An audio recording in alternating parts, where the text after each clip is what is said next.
ഉത്തർപ്രദേശ് ഗാസിയാബാദിലെ ഫാക്ടറിയിൽ പൊട്ടിത്തെറി 3 തൊഴിലാളികൾ മരിച്ചു. വിവരങ്ങളുമായി വിനിത വിജയരുന്നു. വിനിത, ബോയിലർ പൊട്ടിത്തെറിച്ചാണ് അപകടമുണ്ടായതെന്ന് കേൾക്കുന്നുണ്ട്. കൂടുതൽ തൊഴിലാളികൾക്ക് പരിക്കോ മറ്റോ ഉണ്ടോ?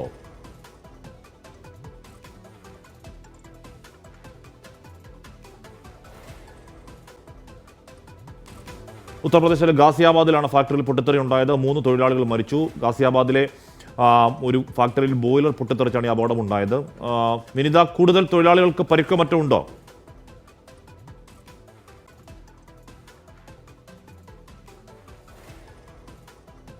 ഹാഷ്മി, ഇന്ന് രാവിലെ 6 മണിയോടുകൂടിയാണ് ഈ സംഭവം ഉണ്ടാകുന്നത്. ബോയിലർ പൊട്ടിത്തെറിച്ചാണ് ഈ ഫാക്ടറിക്കുള്ളിൽ അപകടം ഉണ്ടാകുന്നത്. ഇതൊരു പേപ്പർ ഫാക്ടറിയാണ്, പേപ്പർ നിർമ്മിക്കുന്ന ഫാക്ടറി എന്നാണ് അറിയാൻ കഴിഞ്ഞിരിക്കുന്നത്. 3 പേർക്കാണ് ജീവൻ നഷ്ടമായത്. 3 തൊഴിലാളികൾ മരിച്ചു. രാവിലെ 6 മണിക്കാണ് ഈ അപകടം ഉണ്ടാകുന്നത്. അപ്പോൾ തന്നെ തൊഴിലാളികളൊക്കെ ഈ ജോലിക്ക് പ്രവേശിച്ചിട്ടുണ്ടായിരുന്നു. മറ്റ് വിവരങ്ങൾ നമുക്ക് ലഭ്യമാവുന്നതേ ഉള്ളൂ.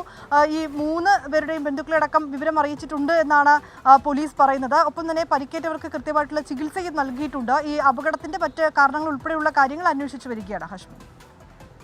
ഓക്കെ, വിനിത വിജയാണ് വാർത്തയുടെ വിവരങ്ങൾ നൽകിയത്.